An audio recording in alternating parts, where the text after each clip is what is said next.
Assalamualaikum warahmatullahi taala wabarakatuh. Cikgu hari ini nak bongkar tajuk sejarah tingkat tepat SPN Fokus 2021. Jadi kita nak tengok sukatan tingkat tepat untuk bab 1 pada minggu ni. Okey, untuk tajuk bab 1 ni dia ada banyak tema lah. Jadi fokus utama kita tajuk tingkat tepat ialah bab 1 lah, iaitu warisan negara bangsa. Tajuk penting jadi kena belajar tu kena faham lah. Kena study tajuk bab 1 tadi, iaitu warisan negara bangsa, ciri-ciri negara bangsa, Kesultanan Melayu Melaka, peranan pembesar, 4 lipatan, bukti pentadbiran lengkap, ciri-ciri pentadbiran dan hubungan timbal balik pemerintah dan rakyat. Maknanya fokus untuk bab 1. Manakala untuk bab 2 pelajar fokus kepada maksud dan tokoh sahaja. Kemudian kita pergi kepada bab 3 iaitu perjuangan rakyat semasa pendudukan Jepun sebab negara kita menjadi sasaran dasar pentadbiran ekonomi dan sosial, seperti soalan maksud masa peperiksaan percubaan. Kemudian bab 4 kita tengok era peralihan kuasa British di negara kita lah, iaitu MU, ciri-ciri perlembagaan, reaksi, sebab pelentangan Sarawak, tokoh dan sebab pelentangan penyerahan. Kemudian bab ni kita tengok ancaman komunis dan pengisytiharan darurat tahun 1948, cara dan pelaksanaan undang-undang darurat. Jadi pelajar kena fokus dengan tajuk tersebut lah. Kena ambil cara jugalah tajuk bab 4 ni Kemudian bab ni tajuk bab ni. Kemudian tajuk bab 8 kita tengok pilihan raya. Ingat pilihan raya ni bukannya pilihan raya law ni dah. Maknanya umur 18 tahun. Pilihan raya semasa zaman itulah pilihan raya pertama dalam negara kita, iaitu tahun 1955, iaitu syarat mengundi ialah umur 21 tahun, bukannya 18. Hot learning barulah 18. Kalau soalan itu soalan kebab. Tapi biasanya soalan akan tanya tentang proses pilihan raya umum pertama tahun 1955. Syarat menjadi pengundi di dalam pilihan raya tersebut. Buat soalan percubaan baru ni pelajar jawab syarat mengundi ialah umur 18. Salah lah jawapan itu. Sebab umur dia mesti 21. Sebab dulu umur 21 lah. Kemudian perlembagaan Persekutuan Tanah Melayu, dan tajuk akhir sekali iaitu bab 10 harus pelajar ubi tumpuan juga iaitu pemasyuran kemerdekaan Tanah Melayu, persiapan sambutan jawatan kuasa dia, jawatan kuasa fizikal, dan juga apakah yang dimaksudkan dengan kemerdekaan. Jadi pelajar kena tumpulah soalan-soalan tajuk hak warna merah ni lah. Bab 1, bab 3, bab 4, bab 6, bab 8, bab 9 dan bab 10. Itu tajuk-tajuk popular lah yang menjadi ramalan ataupun spot ataupun target utama untuk sukatan, huraian sukatan tingkatan 4. Kalau kita tengok sini ada lagi satu tajuk-tajuk ramalan hak warna hijau ni soalan sektor lah. Bab 1, bab 2 dulu sektor.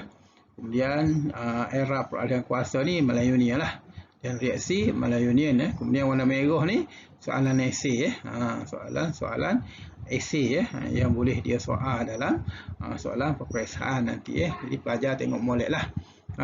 Bab 7, bab 8 pilihan raya tu, bab 9 usaha rundingan kemerdekaan, dan juga bab 10 lah. Merah ni esei, hijau ni ialah soalan struktur lah. Okey, kita tengok hari ni tajuk target untuk bab 1 lah. Jadi kita fokus kepada bab 1 hari ni iaitu latar belakang dia, ciri, keunggulan sistem pentadbiran dan undang-undang, serta peranan rakyat pemerintah. Jadi ramai orang kata tahun ni memang bab 1 tu akan masuk dalam soalan peperiksaan. Dia bab 1 ni dengan bab 2 dia fokus dua tu. Dia tubik bab 1 tak tubik bab 2, tubik bab 2 tak tubik bab 1.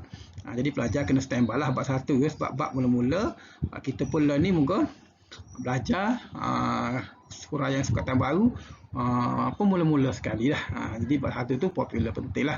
Bab 1 tingkatan 4 dan bab 1 tingkatan 5. Okey, untuk bab 1 ni warisan, kita belajar tajuk warisan negara bangsa. Jadi kita tengok semualah tajuk dia, warisan negara bangsa. Mula-mula sekali latar belakang. Latar belakang. Jadi pelajar kena fahamlah latar belakang tu, ciri-ciri negara bangsa, kerajaan alam Melayu. Ada apa ciri-ciri dia. Kemudian ciri-ciri negara bangsa Kesultanan Melayu Melaka. Ada kerajaan, ada rakyat, ada kedaulatan, ada wilayah pengaruh, ada undang-undang dan ada lamban kesedaran. Kemudian keunggulan sistem pentadbiran dan undang-undang dia. Jadi pentadbiran ni guna pentadbiran gapo tau. Sistem pembesar 4 dia tempatan. Ada siapa ketua dia, siapa raja. Kemudian undang-undang, undang-undang Melaka dan undang-undang Laut Melaka lah.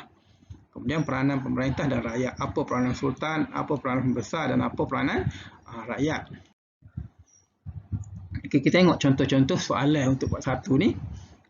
Soalan 1, namakan 2 buah kerajaan yang muncul di alam Melayu sebelum kedatangan kuasa barat. Jadi pelajar boleh jawablah mana-mana. Funan ke, Champa ke, Kedah Tua ke, Ganggan Negara ke, Sriwijaya ke, Angkor ke, Majapahit. Dia nak 2 jadi beri 2. Namakan ni tak perlu buat essay lah. Nak tulis terus saja jawapan di kertas peperiksaan yang diberi itu deh.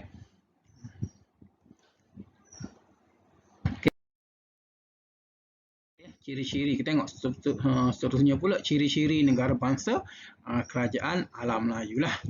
Okay, pelajar kena ingat ni, maknanya kalau soal tanya jelaskan ciri-ciri negara bangsa kerajaan alam Melayu ataupun KAM. Jadi ada raja, ciri-ciri negara bangsa ada raja. Ambil sikit dah. Raja ialah tonggak utama sesebuah kerajaan. Boleh 2 markah. Nah, ciri yang kedua ialah adanya rakyat. Rakyat ni ialah penduduk di dalam sesebuah wilayah. Kemudian ciri yang ketiga ada undang-undang, iaitu untuk menjamin keselamatan. Kemudian ciri yang keempat ialah ada wilayah pengaruh, iaitu kawasan yang rakyatnya menerima ataupun memperakui seseorang pemerintah ataupun raja lah. Jadi pelajar kena ingatlah soalan jelaskan ciri-ciri negara bangsa kerajaan alam Melayu. Pelajar boleh ambil contoh ni Raja Urayan So, contoh so tak apa contohnya apa, tengok sini dah. Okey, tengok soalan dia. Terangkan ciri-ciri negara bangsa kerajaan alam Melayu. Jadi pertamanya ciri-ciri yang ambil depan ni memang kena ada lah.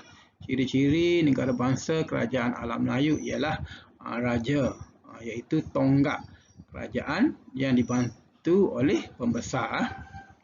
Boleh ambil juga ni raja ditaati dan dianggap sebagai suci. Contohnya Raja Champa dianggap suci kerana dikaitkan dengan Dewa Siva. Kemudian ciri yang kedua dia ada undang-undang.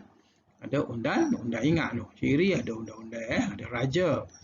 Kemudian undang-undang untuk kesejahteraan rakyat, kerajaan. Kemudian yang ketiga ada wilayah pengaruh. Ciri-ciri negara bangsa kerajaan alam Melayu ialah wilayah pengaruh, iaitu kawasan rakyatnya menerima ataupun memperakui pemerintahan seseorang raja. Dan yang keempatnya dia ada rakyat lah. Ciri keempat ialah rakyat, iaitu penduduk sesebuah wilayah yang setia kepada raja dan tidak menderhaka. Contohnya rakyat Sriwijaya membuktikan kesetiaannya dengan upacara persetiaan meminum air sumpah. Itu ciri-ciri negara bangsa kerajaan alam Melayu. Kemudian soalan kebak. Soalan C ni biasanya kebak lah. Mengapakah warisan negara bangsa kita perlu pertahankan? Jadi nak jawab soalan ni buatlah. Mengapakah ni? Ambil sini start sini. Start itu soal pertama ialah tepi ni. Warisan negara bangsa kita perlu dipertahankan kerana untuk memelihara kedaulatan dan kedudukan seseorang raja. Dan yang kedua, warisan negara bangsa kita perlu pertahankan juga kerana ia akan mengekalkan kemajuan negara dan boleh memelihara keamanan dan kemakmuran negara. Okey, warisan negara bangsa juga kita perlu pertahankan kerana ia memperkukuhkan perpaduan rakyat pelbagai kaum. Kemudian depan pun kena ada, tak boleh buat desk gitu. Warisan negara bangsa kita perlu pertahankan, kita dapat mengekalkan kestabilan politik negara kita lah. Maka Pak isi sudahlah. ambil part isi sahaja. Tapi kena buat molek lah ayat tu dah. Biar nampak ayat kita tu canggih sikit daripada ayat lain kan, guna penanda wacana, contoh dan sebagainya lah. Ada in front. Okey, mengapa warisan negara bangsa perlu kita pertahankan? Rupa saat ni ikut ni tolong Okey. Ciri-ciri negara bangsa. Okey, seterusnya tajuk 1.2.1. Ciri-ciri negara bangsa Kesultanan Melayu Melaka, KMM. Kalau ciri negara Kerajaan Alam Melayu di sikit. Kerajaan Melaka ditambah lagi jadi ne semua ciri iaitu wujudnya kerajaan. Kerajaan ialah raja memerintah tertinggi. Kemudian ada kedaulatan, lamban kekuasaan tertinggi sultan. Kemudian kita ada undang-undang iaitu dua bentuk undang-undang yang ada ialah Hukum Kanun Melaka dan Undang-Undang Laut Melaka. Ia mengukuhkan lagi kerajaan. Kemudian ada rakyat, rakyat setia kepada sultan, patuhi undang-undang. Rakyat Melaka ni dia ada rakyat Melaka ialah orang Melayu dan juga orang laut. Kemudian kita ada wilayah pengaruh kawasan yang diperintah raja.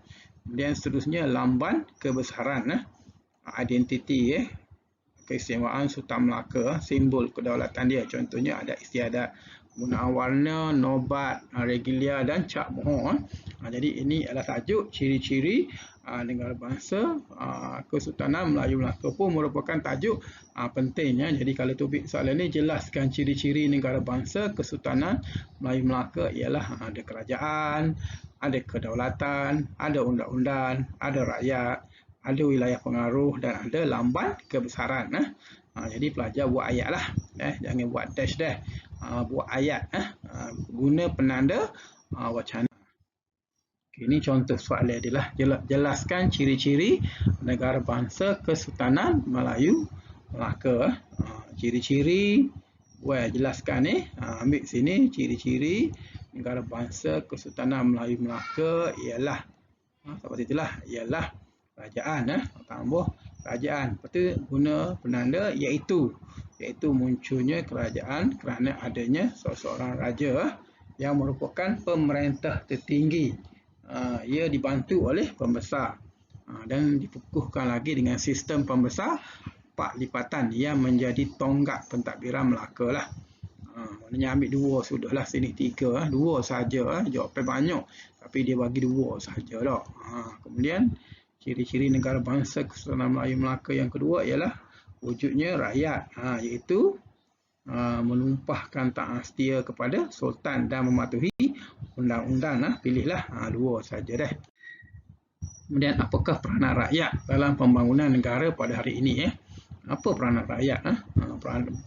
Ambil kepala juga. Peranan rakyat dalam pembangunan negara hari ini ialah mengamalkan prinsip rukun negara, iaitu setia kepada raja dan negara dan tidak bekerjasama dengan musuh-musuh negara atau menjual rahsia negara kepada orang lain. Peranan rakyat yang kedua ialah mematuhi undang-undang negara, iaitu akur dengan peraturan dan undang-undang yang dikuatkuasakan dan ia mampu memupuk kepaduan negara aman harmoni. Yang ketiga, peranan rakyat yang ketiga ialah menyokong dasar-dasar ataupun program kerajaan. Contohnya kerajaan perkenalkan dasar pendidikan dan dasar kebudayaan. Jadi kita menyertailah aktiviti berkaitan dengan perayaan negara. Contohnya Hari Kemerdekaan, Bulan Kebangsaan dan mana-mana lah. Itu contoh soalan peranan rakyat. Apakah yang terkandung? Ini macam soalan baru ni lah. Soalan periksa percubaan Arab. Berkaitan dengan undang-undang. Apakah perkara yang terkandung dalam undang-undang tersebut? Perkara yang terkandung dalam undang-undang di atas ialah jenayah. Jenayah di atas kapal. Undang-undang kekeluargaan, bidang kuasa raja, pembesar, peranan nakhoda, pantang larang, hal berkaitan ekonomi, kesalahan sivil, berkaitan dengan pelayaran dan percukaian. Buat ditanya dua-dua tu kan. Okay, jelaskan hukuman terhadap perbuatan jenayah yang terdapat di dalam kedua undang-undang tersebut. Hukum pertama ialah hukum kanun Melaka. Jadi hukum dia ialah hukuman ni adalah setimpal dengan setiap kesalahan yang dilakukan. Contohnya kalau membunuh, menikam dan mencuri, boleh dijatuhkan hukuman bunuh jika membunuh tanpa pengetahuan raja atau pembesar. Sesiapa yang ingkar arahan raja, memasukkan titah raja juga boleh dihukum bunuh. Undang-undang Laut Melaka pula ialah jenayah di atas kapal menggugat ketenteraman, keselamatan isi kapal. Menjelaskan hukuman seperti mencuri, membunuh, memberontak. Membunuh berkelakuan jahat di atas kapal dikenakan hukuman mati. Itu hukuman terhadap kesalahan jenayah yang terdapat di dalam Hukum Kandung Melaka dan juga Undang-Undang Laut Melaka. Mengapakah undang-undang penting kepada sesebuah negara? Potong. Undang-undang penting kepada sebuah negara ialah kerana ia lamban keagungan sesebuah kerajaan. Undang-undang juga penting kerana mempunyai undang-undang peraturan yang lengkap.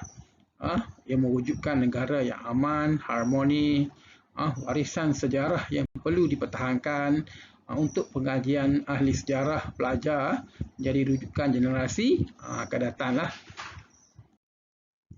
Okey, seterusnya tengok kepada soalan apakah maksud wadat. Pelajar kena faham lah. Wadat ni takut tubik ada soalan periksa, okey? Tak ingat. Jadi bila dengar ni, ingatlah wadat ialah perjanjian. Apakah maksud wadat? Wadat ialah perjanjian yang dilakukan oleh Dewan Lebar Daun yang mewakili golongan diperintah dengan Sangsa Purba mewakili golongan pemerintah. Maknanya perjanjian antara golongan rakyat dengan golongan pemerintah lah. Lebar Daun tu rakyat, Sangsa Purba tu pemerintah. Pelajar kena ingat tu dah. Okey, seterusnya soalan-soalan target lagi. Jelaskan peranan golongan berikut pada zaman Kesultanan Melayu Melaka lah. Ni peranan lah ni. Peranan Sultan. Apa peranan Sultan? Menaungi, menjaga keselamatan rakyat, mewujudkan perpaduan rakyat, bertanggungjawab terhadap kemakmuran, kestabilan kerajaan, dan yang keempat ialah memperkenalkan undang-undang. Itu peranan Sultan. Peranan rakyat pula setia tak? Menunjukkan kesetiaan kepada pemerintah, mematuhi semua arahan, tidak menderhaka kerana bimbang ditimpa tulah, takut ditimpa tulah bala lah tulah ni, menjadi tentera, menghadiri majlis umum gotong royong, jadi pengukur pendayung kapal perang, menyumbang tenaga sistem serah, membina istana jalan raya dan juga menunjukkan ketaatan kepada pemerintah. Itu soalan untuk peranan rakyat dan peranan pemerintah tadilah. Mengapakah hubungan baik antara pemerintah dengan rakyat perlu dipertahankan? Jadi buat ni mengapakah ni? Buat ayat depan dah. Hubungan baik antara pemerintah dengan rakyat perlu dipertahankan kerana ia menjamin kesejahteraan dan keharmonian rakyat. Dengan rakyat patuh kepada pemerintah lah. Pemerintah pula menjaga keselamatan kesejahteraan rakyat. Contohnya penentangan pemberontakan dapat dielakkan. Kemudian F2 ialah membangun memajukan ekonomi, rakyat membayar cukai melalui sistem serah, rakyat menyumbang tenaga melalui sistem kerah. Kena faham ni, serah ni cukai, kerah ni tenaga. Cukai lah, bayar cukai. Ada pises sikat bayar, ada pises 10 ikat. Sikat kau raja dah. Rakyat menyumbang tenaga. Rakyat nak bina jalan raya ke istana ke, rakyat kena pergi kerja lah. Berkhidmat untuk raja membina istana, jalan raya dan mana-mana lah. Itu contoh soalan yang boleh diambil daripada satu tadilah. Okay, kemudian bagaimanakah kedudukan Sultan dalam pentadbiran Kesultanan Melayu Melaka? Jadi Sultan ni kuasa tertinggi lah. Dibantu oleh Pembesar Empat, Bendahara, Pengulu Bendahari, Laksmana dan juga Temenggung. Memberi kuasa mentadbir wilayah sungai pulau kepada pembesar. Itu dipanggil kawasan pegangan. Jadi pelajar kena tahulah apa maksud pegangan. Kawasan pegangan ni ialah kawasan tempat pembesar mendapatkan hasil lah. Maknanya dia ada jasa, Sultan with dia daerah lah. Macam Temperak dapat seni ujung. Jadi kawasan seni ujung tu pegangan dia lah. Jadi hasil tu boleh dia. Sultan mempunyai kuasa dalam pemerintahan, peperangan, hubungan diplomatik dan dalam bidang keagamaan. Itu kuasa Sultan. Terangkan pentadbiran pusat di bawah Pembesar Berempat dalam Kesultanan Melayu Melaka lah. Pentadbiran peringkat pusat. Pada tahulah tak? Ada Pembesar Berempat, Bendahara, Pengulu Bendahari, Temanggung dan Laksamana. Bendahara ni ketua pentadbir ataupun ketua turus tentera. Boleh juga menasihati Sultan dalam pelbagai hal. Pemangku Sultan, ada sistem keuangan dia teratur, ada penghulu bendahari menguruskan perbandaraan, ada Syah Bandar mengutik cukai di pelabuhan, pembesar lain mengutik cukai di kawasan pegangan, hasil perbendaraan untuk kepentingan kerajaan membeli senjata dan juga untuk membina istana lah. Aspek keselamatan dikemaskan menjaga keamanan di laut, Temanggung menjaga keselamatan Kota Melaka, Laksamana Panglima Tentera Laut lah, Angkatan Tentera Laut. Itu pentadbir peringkat pusat dalam Kerajaan Kesultanan Melayu